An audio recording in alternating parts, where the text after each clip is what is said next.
Olá, galerinha do nono ano! Hoje vamos dar continuidade na matéria da semana passada, que nós falamos sobre métodos mecânicos de separação de misturas, ou seja, que eram aqueles métodos utilizados para separação de misturas heterogêneas, lembram disso? Antes de dar continuidade, vou corrigir com vocês os exercícios que eu passei no último slide. Água e areia. Uma possibilidade de separação seria a decantação ou a filtração. Se na prova ou no exercício estiver somente escrito para você sugerir uma separação, qualquer uma das respostas estão corretas, tá ok? Porém, se por exemplo caísse na prova qual o método mais eficiente para separar água e areia, seria a filtração, porque você teria aquela segurança de estar separando totalmente a areia da água. Ok? Próximo. Sal mais ferro. Viu metal já indica separação magnética, porque é a mais efetiva para separar. Você poderia catar o ferro? Poderia, certo? Porém, se você tiver a separação magnética, que é a utilização ali do ímã, é muito mais prático e mais fácil de fazer essa separação. Água mais óleo. Não tem jeito. Decantação. Decantação por funil de decantação. Tá? Mais eficiente para separar água e óleo.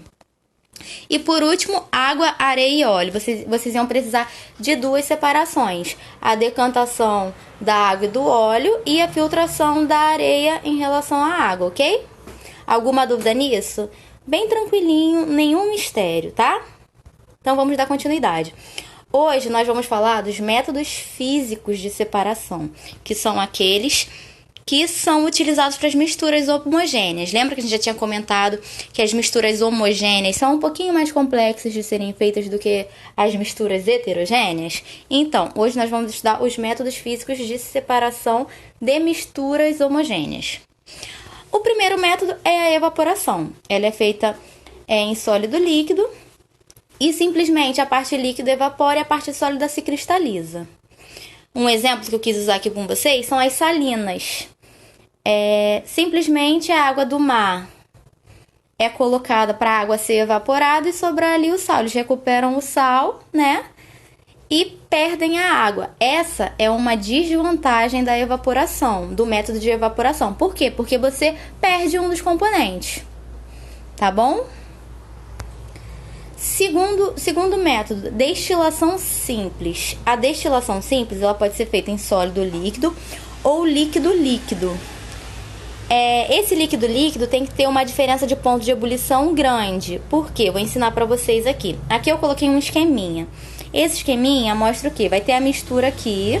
Vamos usar, por exemplo, água mais açúcar. O açúcar não solubiliza em água, então fica uma mistura homogênea, certo? Então, o que vai acontecer aqui, ó? A mistura vai ser esquentada, aqui nessa parte de baixo. Então, a água vai entrar em ebulição, né? Porque vai ter um momento que vai chegar a 100 graus. Tem que ter um termômetro aqui justamente para medir essa temperatura. Quando a água chegar a 100 graus, ela vai começar a evaporar, correto? Vai mudar de líquido para vapor.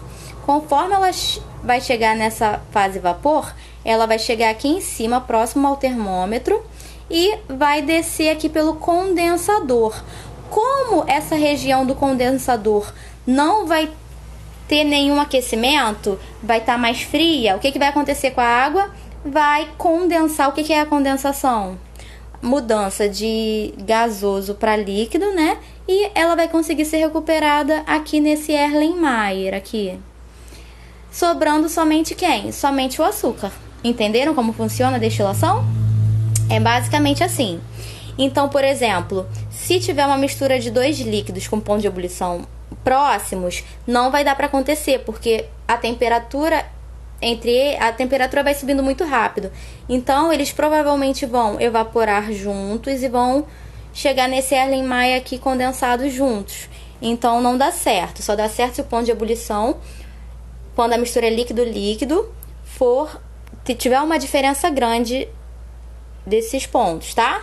Agora, para uma mistura homogênea que seja de líquido mais sólido, sempre dá certo na destilação simples.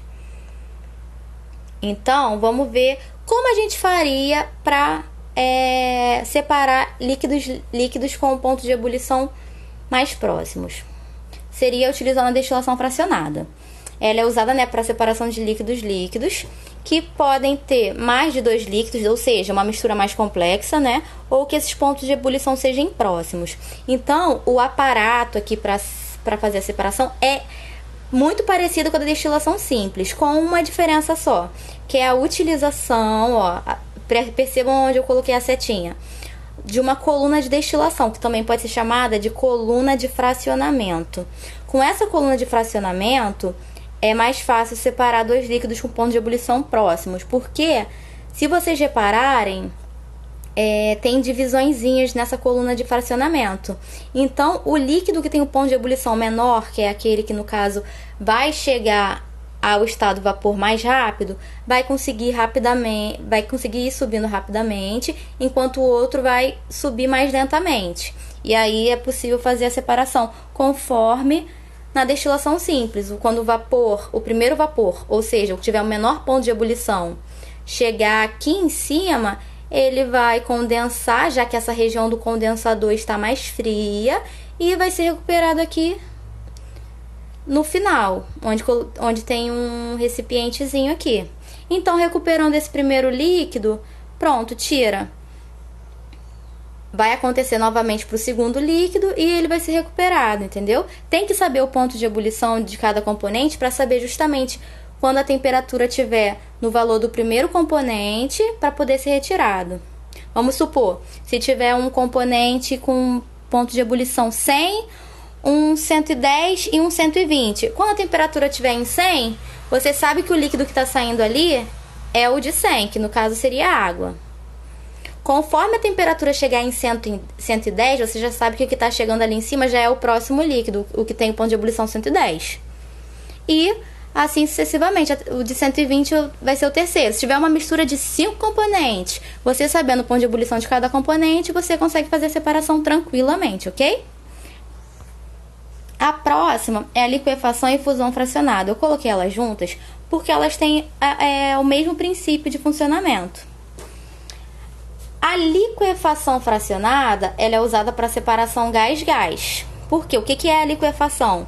Não é a ida de gás para líquido, que essa mudança de gás para líquido pode ser tanto condensação como liquefação, o nome? Então, para fazer uma separação gás-gás, por exemplo, do ar atmosférico, a gente consegue separar tendo uma câmara de gás, e aí, como cada um tem ponto de ebulição diferente, cada um vai sair em um determinado momento. Se vocês repararem nessa figura, o gás nitrogênio tem a temperatura de ebulição de menos 196 graus Celsius, que é a menor temperatura. Por que a menor? Porque é a mais negativa. Não se confundam com esse sinal de menos. Quando o número é negativo, quanto maior o valor, menor é numericamente esse valor. Então, menos 196 é menor do que menos 186, que é menor do que menos 183. Então, como o gás de nitrogênio tem a temperatura de ebulição menor, ela sai primeiro, ou seja, ela vira líquido primeiro e consegue ser separado.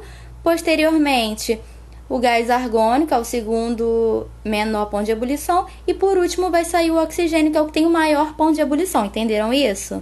Isso é um detalhe que os alunos acabam sempre se confundindo, então eu chamo a atenção. Então, estou tentando chamar a atenção de vocês para essa questão do valor matemático, tá bom? Já na fusão fracionada, é o mesmo princípio, só que usado em sólidos sólidos. O que é a fusão? Não é a mudança de sólido para líquido. Então, se a gente tiver 2 sólidos com diferentes pontos de fusão, quando um chegar no seu ponto de fusão, ele vai conseguir virar líquido e poder ser separado do outro componente. Por exemplo, aqui eu usei o enxofre e a areia. Eles têm ponto de fusão diferente. Então, ao aquecer, a areia vai continuar sólida enquanto o enxofre vai virar líquido. Ele vai chegar no ponto de fusão dele. Quando ele virar líquido, a gente vai conseguir separar por uma decantação, por exemplo. E aí vai sobrar somente a areia. Entenderam isso?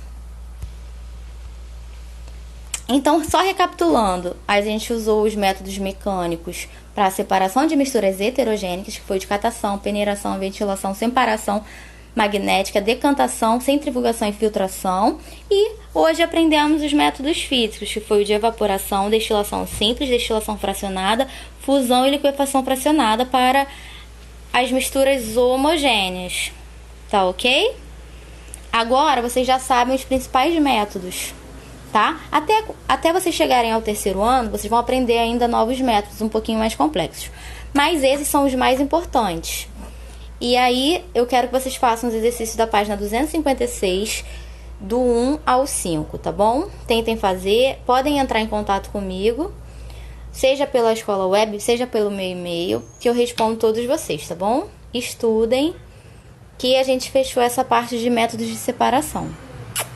Beijão!